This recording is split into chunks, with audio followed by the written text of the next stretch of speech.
You're listening to a nerdy production. Warning, this is a nerdy production. Welcome to the GM Workshop. We want to dive into insight and tricks from game masters and game designers all over the world and digging up that tacit knowledge so we all can be better game masters and evolve the hobby we love so much. Reach out to us on the GM Workshop at Facebook, Twitter, and Discord, and subscribe to the podcast in any podcast app you are using. And now, on to today's episode. Roll for initiative. Welcome to the GM Workshop. Today we are talking Vaesen from Friliga, and with us today is Nils, and he's lead writer and somewhat game designer on the Vaesen game, and he will talk to us about Vaesen, of course, and how he creates this wonderful and mystical universe for us to dive into as a GM. But first, as always, Nils, can you tell the listeners where you come from role-playing wise? Where I come from, that's a difficult question, but I would say I played role-playing games all my life for like 35 years. So I've started playing Swedish games, as most Swedes did in like the 80s and 90s with my older brother and his friends and my mother. So we played like Swedish fantasy games at the start. Drakar and Demoner. Yeah, of course. Drakar and Demoner was my first game. Yeah. I played a dwarf as my first character ever. Oh, nice. Always loved dwarfs since then. But yeah. But so it took quite a while before we started trying out, like, played little Dungeons and Dragons and a little Warhammer and that kind of stuff, but mostly Swedish games. Mm-hmm. I would say I started to play when Vampire came, the first edition. That was like a comet, if I want to be dramatic. It was like an explosion when I bought that in a store in Malmö and just took it home, and it blew my mind. So that kind of opened a new world for me. And then it was like the Forge tradition when like the Story Now games came. Yeah. That was also a big issue for me and my friends. We haven't gotten to the phase where we didn't really like playing role-playing games anymore. We did it now and again, but we didn't enjoy it, and we were like, this is no fun anymore. And then those games came, like Burning Wheel and Shadow of Yesterday and all those games, and the Fate system, and it was like and we had like kind of a workshop at my friend's apartment. We were like trying games out. It didn't work. We had like brainstorming, how should we play it? And we kind of learned a lot during a couple of years when we played around with many different games. As a game designer, that is the games that influenced me the most. Story Now games, definitely. For sure.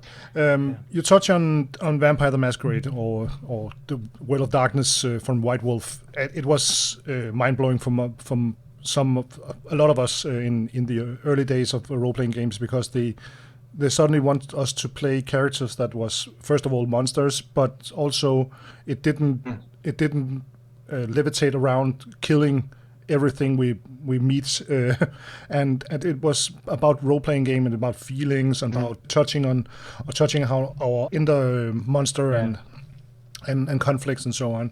So that was one of them. And then you said the story first concept, like Fate, also transformed your interest into role-playing game towards game design. And when you were the first time you were really a GM or a game master, where was this in this process? In let's take the White Wolf, the first campaign or module you picked up. You said, okay, this is a great game.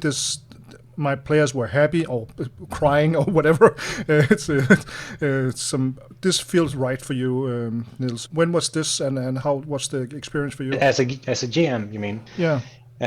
Well, I as the youngest in our group when I was growing up, I got all the games nobody else wanted to GM. So I had some good experience with those games, but I would say actually it was Vampire that I mean, those guys that were like 4 years older than me, and they really loved Vampire, and I was just thrilled being a GM. I drank coffee for the first time, just filling it with sugar to like last during the night when we were playing. So that was really fun. So the Vampire of the Masquerade, the storyteller aspects of the GMing was what that launched you further into being a GM later as well, or Yeah, I think so. Yeah, for sure. The Fate and the Story Now systems, Burning Wheel and so on, it's where conflicts meets the systems are very interesting. How did you lean into touching on the game design aspects after this? I would say I didn't really start to design games until much later. When those games came, we just played them and we didn't really understand them, so it took a while.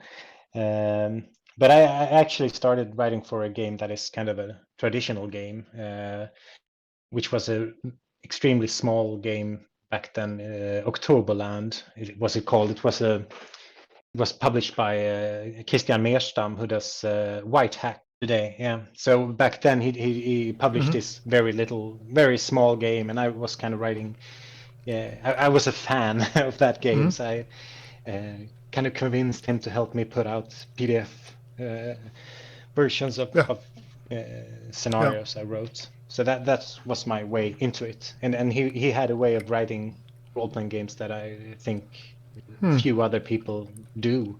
It was like based in literature, and it had humor, and it had kind of it was well written text. And I would say that's many of role-playing games, they're like okay written, but Christian is I mean he works as a professor or something in Swedish language. He can really write, so I was kind of blown away. So it wasn't the rule mechanic side that made me start to write role-playing games, but that came later, kind of. Sorry, long answer. It's fine, because you as you said, you were launching into the Story Now at Fate engines, and the system isn't really there for most cases, and it's not important for the games to evolve. When you sit down, play with your group or on a convention or something like that, how do you lead the game, and how do you help the players into the game from the get-go when you sit down with some players? What is important for you in those aspects? I think kind of not being so. I think it's always scary to play to be a game master, especially with new people. So I think it's easy to just try to make lots of things happen very quickly and just take control over the game table. And I always need to remind myself to kind of lean back and ask questions and create like space for others to enter. So I think when it goes well, I think I do that a lot, like asking them questions about the characters, and you just okay, tell me more, and people will start to kind of lean in towards the table and engage. What is your best? Oh, I have a lot of tools in that work case. It's also the reason why I'm making this podcast, to learn from experienced GMs like yourself and some others. But some of I often write short agendas or short backgrounds for the players, to like tunnels they have to go through, but on the other side of the tunnel they can create the characters, and then I put up another tunnel so I can guide the players or the characters into the story in the best way, so they are best immersive into the story. That's mostly when I'm trying to with new players, or start with new players, so the players can lean into the story more easily. And like the Vaesen story I played, I said they have to be from the city of Roskilde, and they have a higher society archetypes, so they can so I can use it into the story. They couldn't play vagabond or servant, for example, because they would not fit into the story from the get-go. So small tunnels, or wide tunnels or something like that. It's most my examples, more my toolbox. But I like the way you do it. Like you just sit down and talk to the players very openly, and then create the story from there. Or do you try to help the characters with their ideas and then put it into the story? How do you manage this? I would say it's very different. I mean, as you say, with new players, you need to give them a lot more to kind of stand on or lean against. They can't really just come up with whatever. So it's kind of different. I was game mastering like a Call of Cthulhu campaign before, and it's of course much more pre-written, and you kind of have to control it a little more. How do you do that? What was it, a module or yeah, it was a module. A published module. It's a Tetris of the King. Yeah. Okay. Yeah. It was brilliant stuff. But actually, that gaming group is the one I play with the most, and they are kind of rebels. They never do as the GM says. So I kind of figured that out like the first session. Yeah. This is not gonna work. So for that campaign, I was actually just letting them do whatever they wanted, and they're just playing like crazy people. So I was just like letting like the story go on, kind of, and just steering them a little, and then just giving them space to just do their stuff. Yeah, for sure. And they're like a group of really like creative role players who they don't care about rules and stuff. So they're kind of in that corner of the freeformers. Yeah. So then I just have to kind of make it somehow move in the right direction and just give space. Yeah. So it's different from different groups and different for sure. campaigns and so things. Yeah, but I often run into those rebelly players like those, and then if you figure it out fairly soon or very early in the process as a GM, you can exploit that very much and really punish them or push them into the story from a direction they didn't see coming, because you put some honeypots in the way. Either they follow the honeypots or recognize that they are honeypots, or you set up walls and they just want to run through the walls because they are rebel players. And on the other side of that wall, the plot or the story actually were. So sometimes it's fun to make those traps for rebelly players like those. It's pretty fun.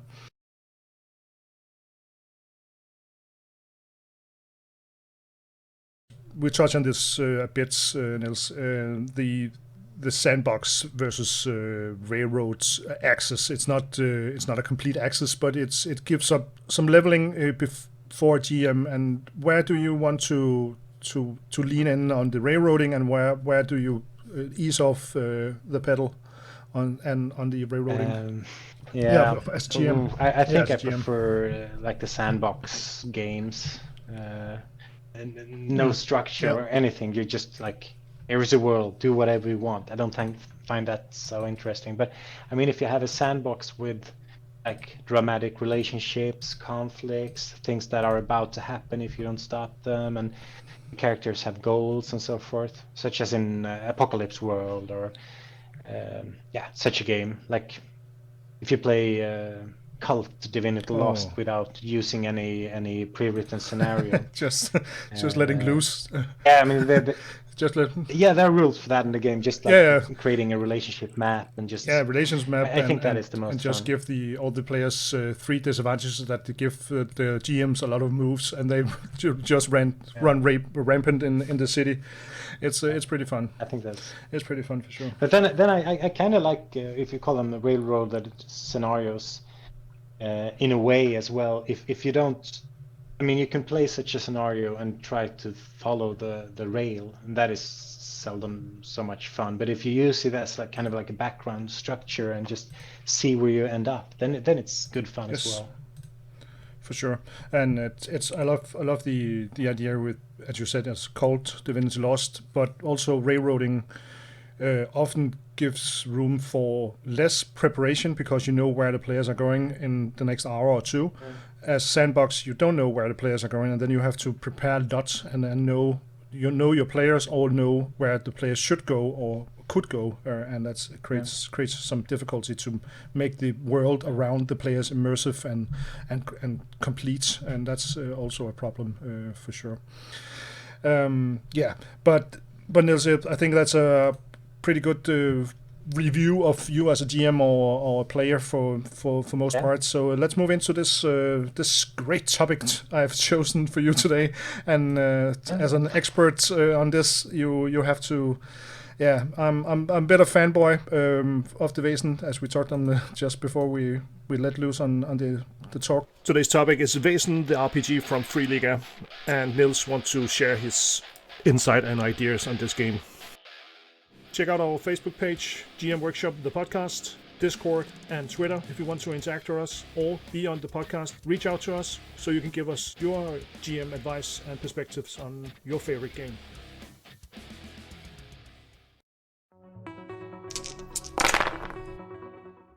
Vaesen, the role-playing game, it's from Free Liga, and I've described it as a Victorian dark fantasy real-world horror game, a Nordic horror game. You called it yourself, right? And it's like Victorian noir horror game. The important things in this Vaesen, what is the most important thing for you when a GM will pick this up? What would you point on to see?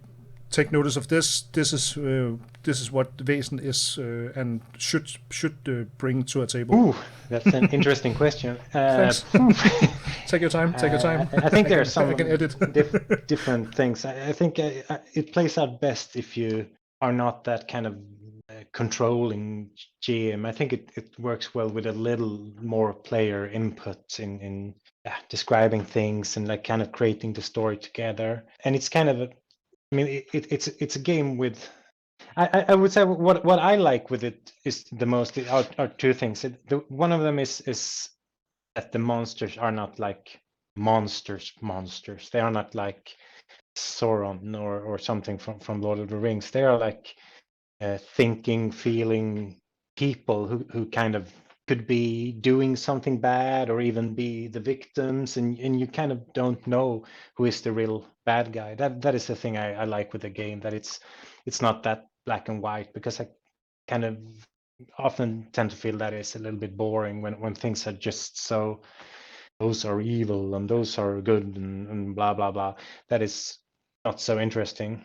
And I mean the conflicts in Vaesen, you go to like a place and they're somewhere in like the outskirts of a town or in the woods or something, and then there's a conflict, and the conflict is always about relationships and emotions, and that is what makes role-playing games fun to me. For sure. It's role-playing game in general. The immersion in this game are very easy to relate to, because it's our own world. It's humans. We are not monsters.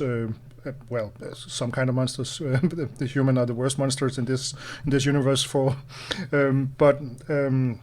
I love the things you said, and the point out the.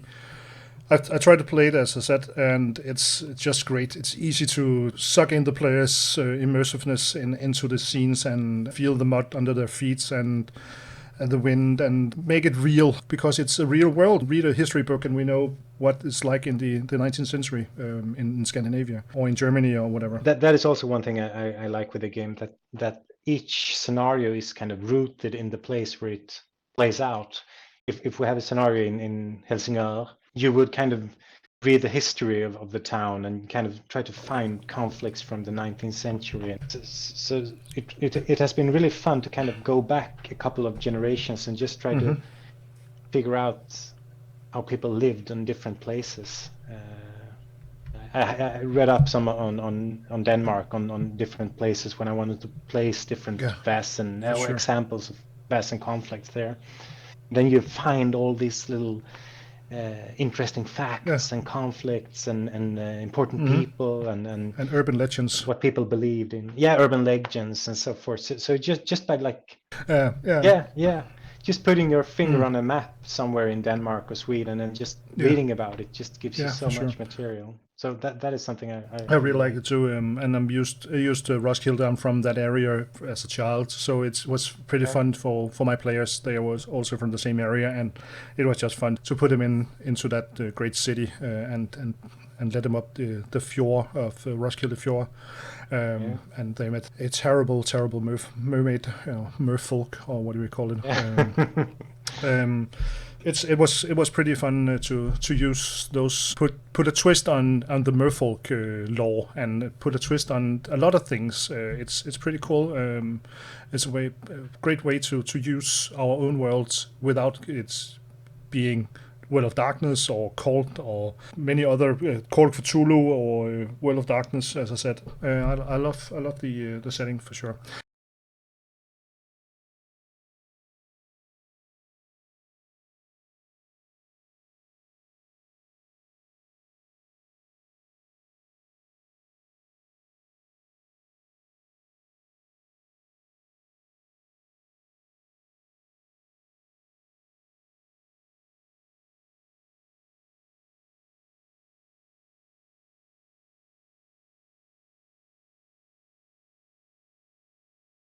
When you sit down to try to figure out this, there's a mood in this age, and why is this the point in history you have chosen for Vaesen, and why is this a great time for role playing in our own world? The role playing game is based on Johan Egerkrans' images. He's done his books with that are called Vaesen as well. And I think in many of his pictures they are like clothes from early 19th century. So you could say that when I was asked to write the game and I was like going into the process, those things were already decided. But I think it's a really good decision. I think it's a very interesting era, and I think it's very interesting to place it in the north and northern countries. For sure. I think what I wanted to highlight was like the industrialization and how much society was changed. So that's where I kind of put my focus, what happens in the world, and I try to make that the theme of the game. How kind of like the old ways, the old culture is disappearing for good and worse. Yes, for sure. And I think that transponds, could you say that? Yeah. It's transferable to like conflicts that are very much happening in Sweden today as well. Like we have like kind of a conflict between the cities and the small villages, and like a romantic picture of old Sweden, and can we just go back? And so I think it's a conflict that is both happening right now and is very much 19th century conflict. Yeah, it's happening all over Europe for sure. So it's not it's not definitely. local in Sweden or in Denmark. It's always it's have been a conflict since the 80s or something like that. But I love the age because of the, as you said, the industrial and the sociological turmoils in that period. It's where our constitution in Denmark were written. I'm sorry, I'm not that into Swedish national history, but it has to be in that parts as well, where democracy and the monarchy will dissipate for become like national states. Yeah, for sure, and secret police. Yeah, and flags and the first signatures of the great ideologies like Marxism and fascism are showing their ugly face around in the world or in Europe for sure, and I love those aspects and putting that into a game and then setting into perspective of the Vaesen creatures that are images from beyond, not to spoil the meta plot in Vaesen, but as a meta game knowledge, there's a coherency between those two, and the iron cage of the sociologist Max Weber gives a pretty good idea where to give some perspective on this Vaesen is important to see the society from the outside and so on. So it's pretty cool to put in this turn, and there's a lot of violence and civic turmoil in this period for sure. We have the Norwegian independent war in 1820 from Denmark. They are releasing them, and the final wars between Denmark and Sweden ends very closely to the 18th century, and so there's a lot of conflict there. And south of Denmark we have the German parts of Denmark in the Schleswig-Holstein areas and so on. So it's a violent time and a very difficult time to navigate in for sure. and the mood for role-playing game are very easy to set because it's not so far away, so we can easily create the mood and the knowledge for the players to set it up. And again, the art in the books are just wow, great. It's really good. It's so great, and I'm looking forward to the new book from Britain, so to see what you have figured out there. That's epic. When you look at the protagonist or the player character, we have this society, or we have this character that have the sight that can see the Vaesen, but in many fantasy games and many games for role-playing games, it's a hero, but it's not. We are not really heroes in this, are we? And it's not fun in games and in some. So how do you define this in this genre or this way to play roleplay? I would say in some aspect they are kind of heroes, but hopefully not that successful or something. No, came out wrong. I don't know. But I mean, in a way they are kind of heroes. They travel out in this like rural country and save people from problems. But hopefully the players will create characters that are little, not that shiny armor and like glittering heroes, but are more like troubled people. For sure. How many insights they got because of injuries. It's a great mechanic. Because I think Vaesen gives a lot of room for immersive play and the real person in this area and the conflict between the Vaesen and the human society and the character. This triangle can create a lot of tension and a lot of very very very cool scenes in role-playing games for sure. And again, we would put it in our own worlds. You have put in magic and low fantasy elements, but it's not Harry Potter level magic, and it's not World of Darkness level monsters and so on. It's very very clean, and it's the fables and it's the local rural legends or the urban legends for most parts in our Scandinavian worlds, and that's a pretty cool element to this. How do you help the players understand which level of fantasy we are talking about? If you want to sell this to a new group of players, how do you find this the right touch to help a GM sell this to a table? I would probably say that it's like your ordinary people who are like gifted or cursed with this sight ability, and you kind of have to do this because something drives you to kind of take this responsibility. And I would say that I mean, part of the game is also that the society is like, it's an old society that has dealt with Vaesen for a long time, but it has been like ruined and broken, and you're just starting it up again. You're kind of like walking into this old castle that was the society's headquarters, but it has been abandoned for a lot of time. So it's just kind of opening up a new world to these player characters that don't know much about it at all. So it's just like experiencing it. Yeah, something like that I would say. And I would probably show them the pictures and ask them to kind of and then they are sold for sure. Yeah, the archetype. When I'm introducing this to a new player group, I have to play with I just converted some new players from D&D to Vaesen, and it was pretty cool because I talked to them. What do you really want to play? They want to play D&D, and they want to play Curse of Strahd, and they want to investigate and all the horror and mystery. Look, I got this game they're called Vaesen. Let's try this instead because it's much more what you really want. You don't want to kill zombies. You don't want to kill vampires in some castle. You want the mystery. You want the intrigues. You want the cool NPCs to lead on and some cool handouts and they can dive into and so on.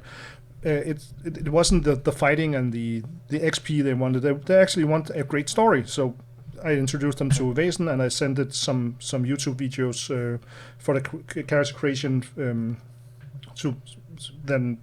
And then they were sold in a second, just on the character creation part of the game. That was pretty cool. I think it does something that you really can fight the Vaesen in this game. I think it would be that is probably something I would say as well. As you say, you want the mystery, you want the so often in games like D&D, at least when I play, you just end up killing the beast and getting your new magical sword. It doesn't get that magical, but I feel when we play Vaesen, something happens when you actually can't fight the monster. That's a little bit more. My players in my Axel Play podcast, they screwed up royally and just tried to face on the mermaid, and she called on her sea serpent friends, but they didn't even manage to materialize before she has killed both the players. So because they didn't sacrifice the right thing, they didn't figure out what to sacrifice to her to make her vulnerable. She was vulnerable, but she wasn't. She wouldn't get banished. So it was pretty fun. So and the players were. How did they take it? Yeah, they love it. They just love it. They do. It's love. They love it, and it's just great to have players that manage to see themselves outside the roles and the character and the character. It's great to have players that knows that this is a great story. Even when I lost my character or lost the final showdown with this evil merfolk thingy. So I'm looking forward to create more small modules for this game for sure. It's pretty fun.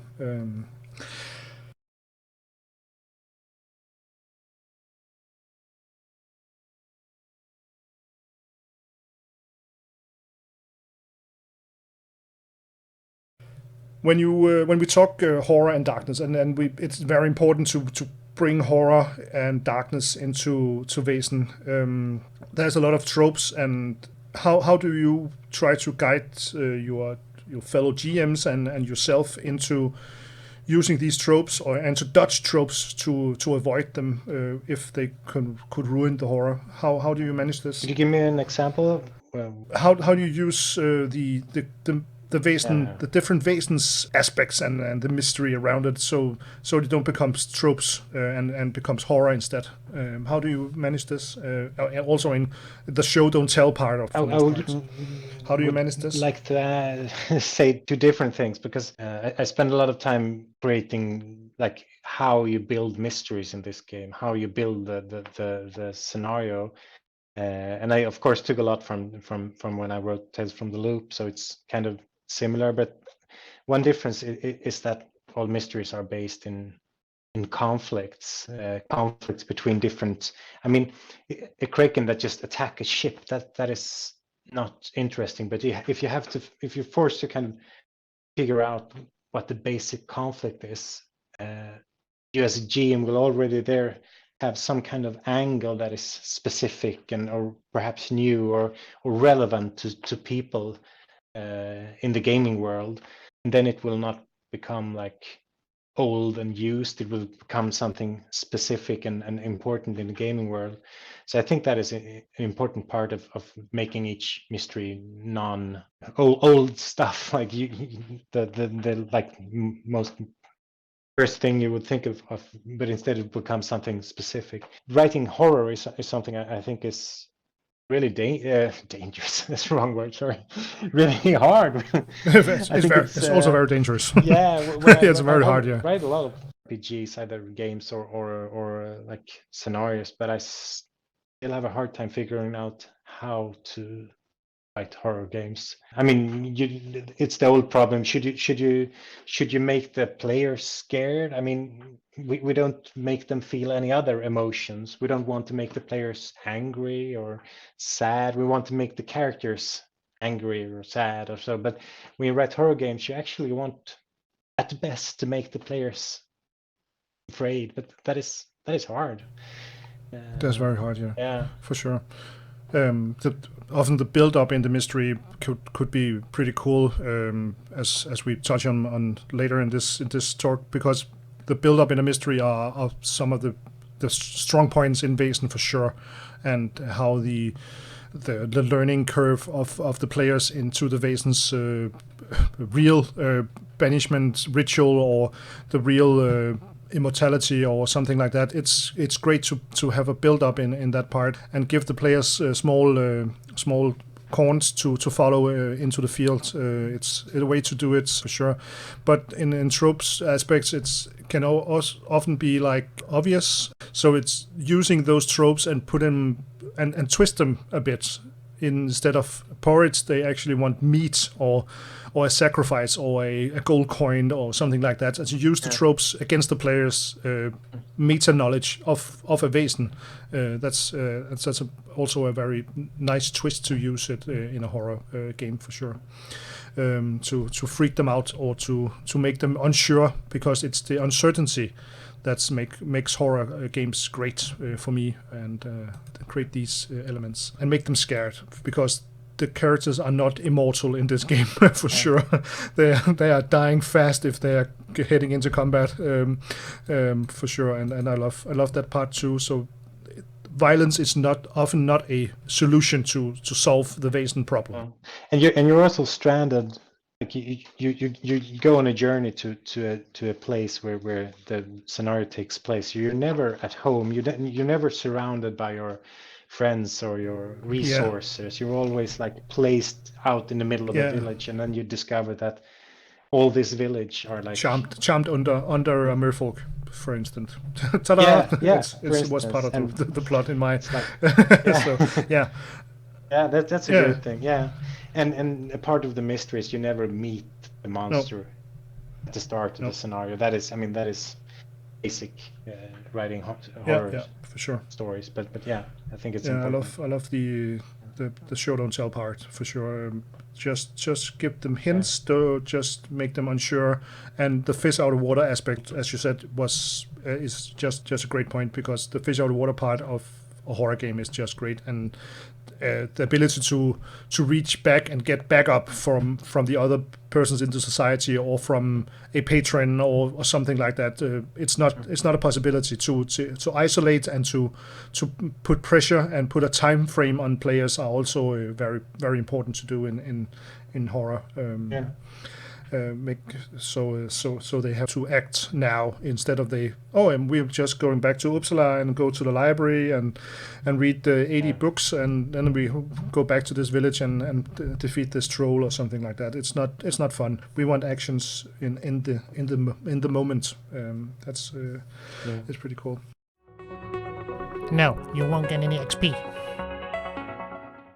The Vaesen setting it's our world. It's set in the 18th century as well as the 19th century, undefinable from 00 to 99, some in that range in Scandinavia for most part, but Britain are coming soon, and we can put into some parts of Germany too, and Poland and so on. I've seen a lot of different Vaesen creatures around the world in some Facebook groups, so you can search out a lot of local monsters in those parts. But the choice of the setting, we have touched on it a bit, because it's the turmoil and all the. I also have noticed that you took out some of the social reality from the setting. Especially, I've noticed the part where you wrote about women's role in the 19th century, and I really like that part. So that's a notable choice. Did I miss any other social realities that are turning down a bit in the choices in the setting? I don't think so.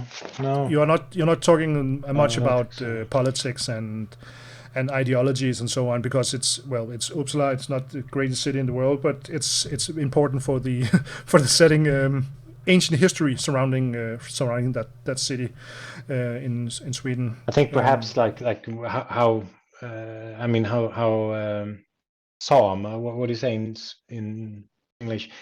I mean, how they were treated in the northern parts of Sweden and Norway, and I mean, racism isn't. I think that could have been a bigger part of the gaming world. Yeah, it could have been but it isn't that in the rulebook as it is now. And it's fine because you can put it in as a game master, and it's difficult for you as a lead writer on this and put it in to define it well enough to use it. And if you don't develop it well enough, you can get a lot of heat from those societies, and it can just be a shit show for sure. And it's very, as appropriation in role playing are very difficult to assemble and put into a game. It's a very fine line, and I like the choices you did for sure. And it's a fine point to take racism out of the context. Maybe it's not entirely taken out, but it's not emphasized. It's not explicit for sure, and it's not something you point on and see. You have to use this, or else this will not work. This mystery will not work, and because the Vaesen is taking the role of the unknown people, so the racism is put in those aspects instead. When you are building a mystery, Nils, what is the important part there? It's here where you really shine, and I hope you can give some great ideas and pointers, not to create a whole mystery, but what is the points where you really want to emphasize? To me, when I write a mystery, the most important thing is that I find something in real history that I really like. Like for the Night Soul that I wrote, it's placed close to where I grew up. It's about like a bathing house close to the beach, and I've been there a lot of times. So just reading up about how this place was known as a place of sin because people were bathing men and women together on the beaches. That was really interesting, in the conflict and the little village and so forth. And so it's, to me personally, I think it's important to kind of find something that gets me going, to just get the energy to want to write it, and that is most often that I find some interesting detail. But mechanically, I would give a boring answer and say that when I wrote this game, I was kind of annoyed that so many games don't really help you write scenarios. They just give you kind of rules for shooting people, and then they sell you scenarios. And I think, and I was like thinking, is it because they don't know how they do it themselves, or is it that they don't want to tell us, or what is it? So I wanted to write down a guide that would be what I want to do when I write scenarios. So it just contains exactly the steps I take that I think are good. So for me, I would just follow the steps in the rulebook: create 2 conflicts, decide where it takes place, create some an entry to it, and create some places, and to me that would just create a scenario I would like to master. The history aspect is it's pretty nice. Creating a mini campaign or short, longer module, or what you call it, surrounding the Schleswig-Holstein conflict in Germany and in northern Germany. Around Flensburg, the city of Flensburg, and in 1848. That's difficult to say. Where the first war between Denmark and Germany, the Schleswig-Holstein War, are building up in that area, of course, and the Vaesen will be involved in this, and that's, I'm trying to figure out the details and all the history, and reading a lot of books and where to fit in a corrupted bishop that actually are charmed by a Vaesen creature, or a Vaesen creature that's actually helping the Danish or the Danes and so on. Try to figure out why the conflict are in Vaesen and not in Call of Cthulhu or something else. But it's a process. But I want to make a Vaesen campaign for it for sure. And again, the Vaesen short stories you have created is so evocative. It's so great. I love them. It's just small text boxes. For those that haven't read the book and want to GM this, just pick up the book, turn on the pages on the Vaesen, and and read those small evocative small boxes of ideas for the scenarios. They are so great. They created so much mystery on their own and link them into a history period or a local myth or something like that, and you're done in a few hours. It's such a great way to create a mystery for sure. When you're building the mystery the grounds up, do you use handouts, or do you just put the society pressure on the players, or do we want to figure out how to get out to this village on the beach, or what is the important parts in when the game are rolling to put them into the mystery? What can you give us a help us in that regards? Do you mean like to get the mystery started, or give them the first clues or the first indications of there is a Vaesen or something like that? How what cheap tricks can you give us? I don't know if I have any cheap tricks. I think very expensive tricks. We can I think buy the the letter book. is I mean, someone writing them asking for help it's a good thing, but I mean, you can vary that in different ways. Someone disappears and you find their diary and they write about something. I need to go visit my old mother somewhere, or you could have like a seance where a ghost tells them something, or I think you can vary that theme in so many ways. When I play, I like to make it much more personal than and the mystery is outlined in the rule book. We tend to play campaigns where it's a little more focus on the player characters than on the Vaesen and the mysteries. So I would say, to me, it was when the rule book was created, it was of course a discussion. What should it be? And it was like, when I played, it's a little less monster of the week and a little more character focused, I would say.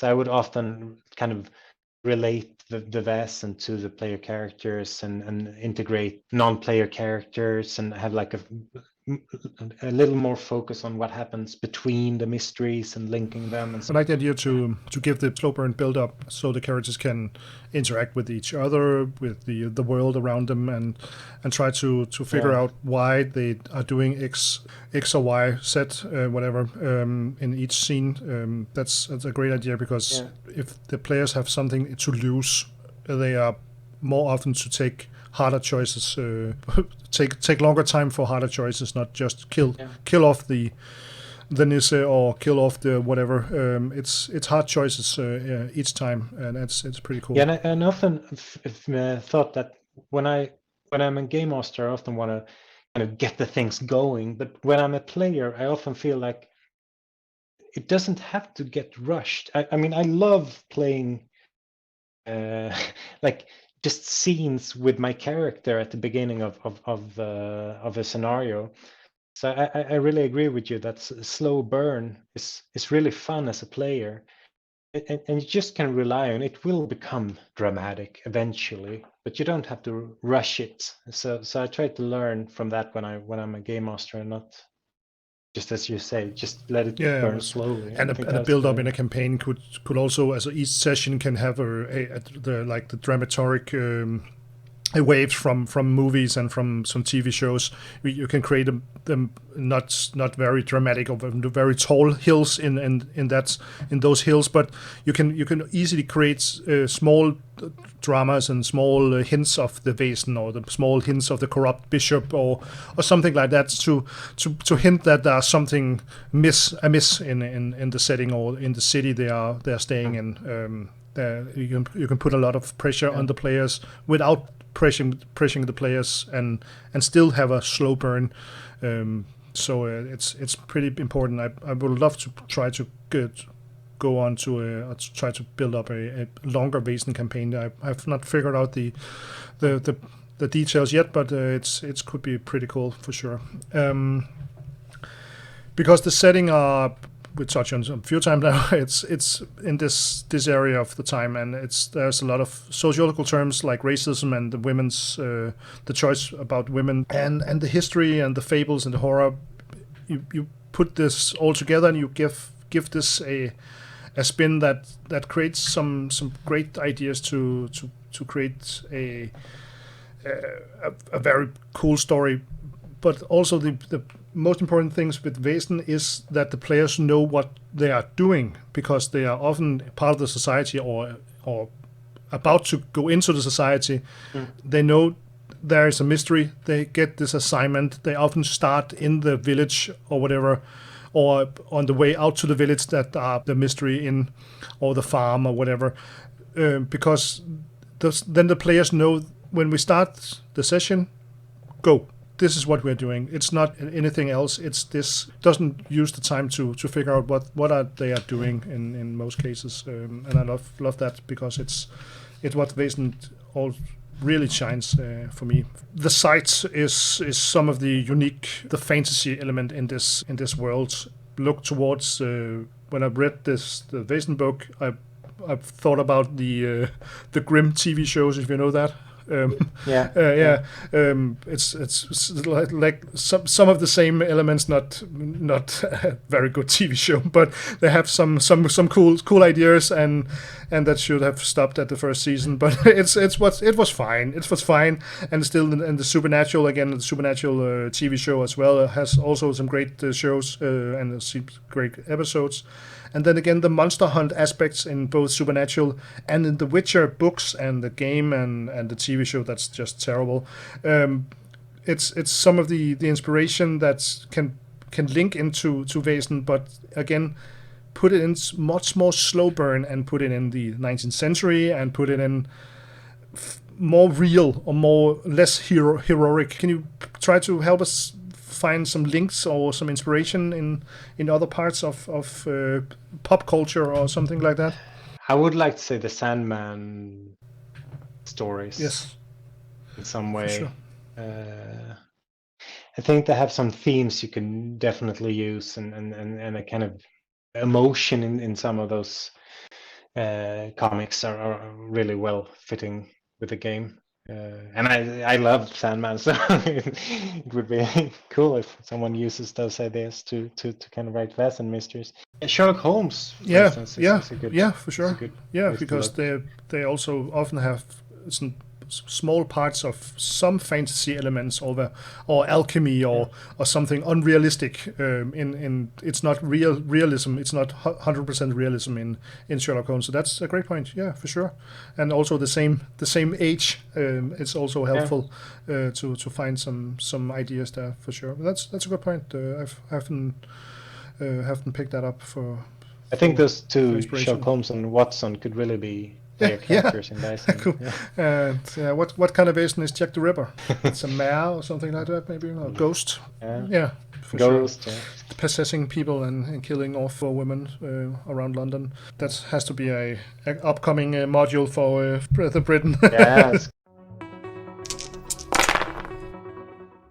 There can be some difficulty to approach this world or this setting, and conquering and crushing the old can get set some weird thoughts in some people's, like crushing the native in the US and the native in Australia and so on, like crushing the original people or original thoughts and original traditions in Sweden and Scandinavia. Is that an element you have thought through, or?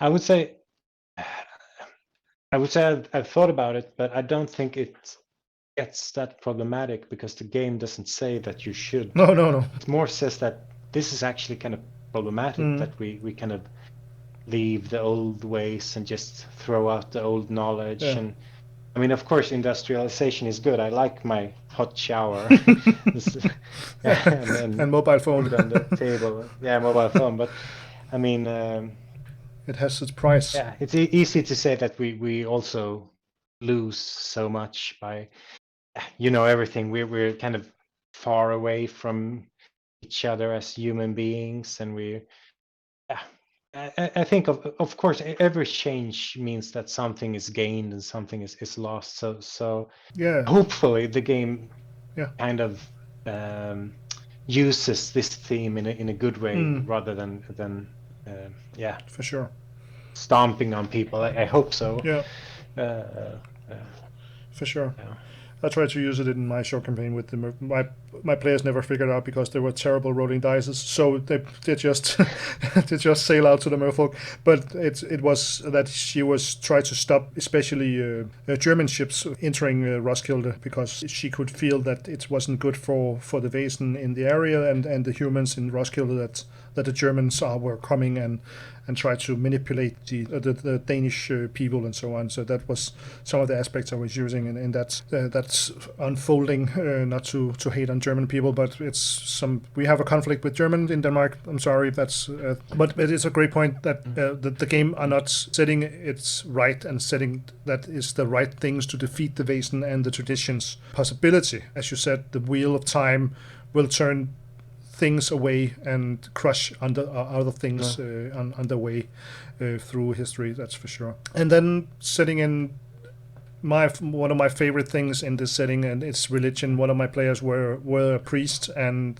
we were using the religion a lot in that story, and you use it a lot both in the society and as the right way to they control the narrative on what the Vaesen is and are helping our protagonist to hate the Vaesen, and still you have the mysticism, which are like vaguely defined because it's built up around surrounding the Vaesen, but also some local traditions and local mumbo jumbo in our society. And in Scandinavia, we haven't great traditions in that regard as in other parts of the world. But the mysticism are great to, again, low fantasy elements in our world, but it's not blinding us for the rest of the world. So that's pretty cool. How do you want to use religion and mysticism in this setting? That was actually a kind of hard decision to make, because I mean, if you read up on at least Swedish Vaesen, they are often kind of interlinked with Christianity. So I mean, if Vaesen existed and they believe in God and angels, should we add God and angels to Vaesen? And I mean, that would become a completely different game. Still, you want some of the Vaesen to kind of be forebearers or speak for the devil and stuff. So yeah, we choose to not include that and not have that. I mean, the Vaesen can really believe in God, but the game doesn't say if God exists or not. And you can't meet an angel or some of those. And I have a feeling that if you would really kind of read critically the texts about this in the book, it wouldn't really add up. But it doesn't matter. It doesn't matter because it's our secret. Yeah, it's our secret. We have never encountered a situation in game where this becomes problematic. No. But it was kind of a quick fix, kind of how do we make this work out? So yeah, because religion is a huge part of the 19th century in Scandinavia, and it was very powerful force. Was trembling a lot.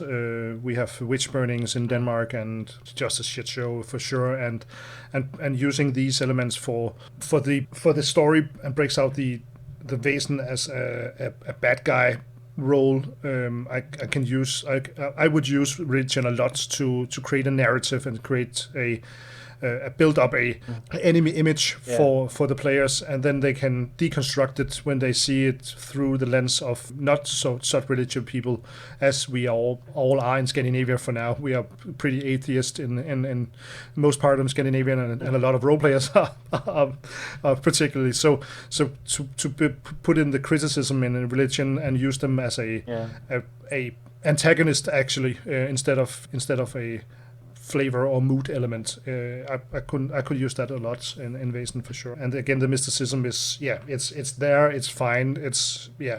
We could go on to try to make more of it and make it more complex, but if you put more elements into it, you get more crunchy system, and I really don't want more crunchy systems. If you want to cast spells, play some Dungeons & Dragons instead.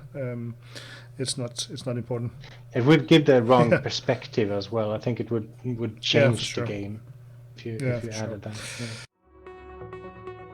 Are you sure you want to do that?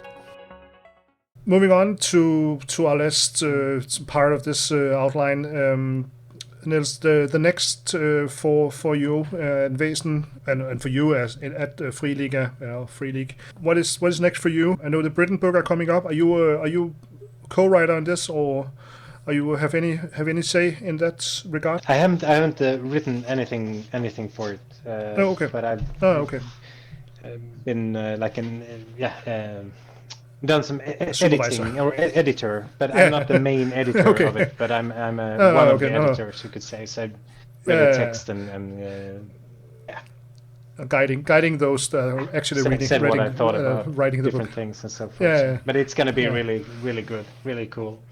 Yeah, I'm looking forward to it. It's going to be great and open up a whole new market for Vaesen for sure. Because most other, it's a game for us Scandinavians for sure. But we love to make it more accessible for other parts of the world for sure. And Britain is a great step in that direction for sure. And I'm talking to some German guys about some folklore in that part. So that's the next step for me for sure. What's the next for you in Free League? What are you working on now? If you can spoil a bit, or I can't really spoil. But I've actually working on several projects for Free League now. So I'll be writing a lot for them, and I am at the moment. And because I don't have full insight in everything that is planned for Vaesen, so this that I'm about to say is not something that I know, but you feel. I hope that you hope and feeling.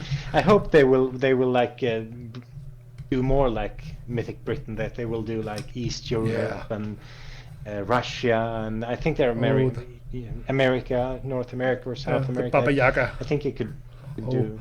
That could get scary. So that would be cool for if sure. they did that. That's great points, and again, helping us understand how to play it and make small playbooks and modules or campaign hooks as you has done in just the small one in the Vaesen, but also just small accesses to hook into stories, and looking forward to read more of your work. I'm about to receive the Tales from the Loop book, so I'm diving into that shortly, and when I've played it, and so I might call you up again if you want to talk about Tales. If you, definitely. I love the idea. I love Stranger Things. I love the ideas about and it's so cute with.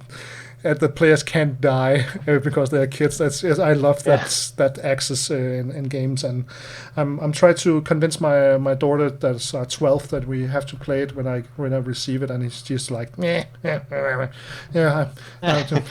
think many kids actually don't like Tales from the Loop.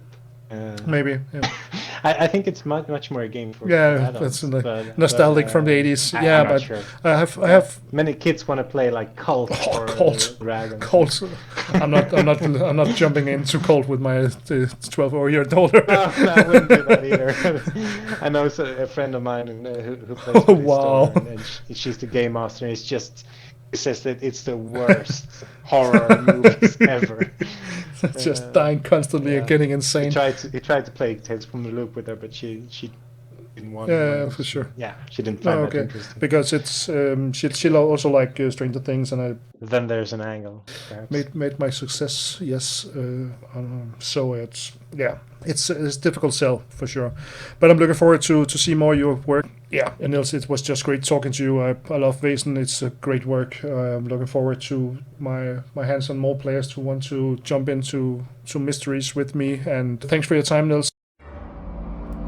Thank you to Nils to give us his insight on Vaesen RPG. Next time we will dive into more Vaesen RPG with Heikki. He's a Finnish GM and writer. Follow us on Facebook, GM Workshop, the podcast. If you want to interact with us and talk to us, give us a message.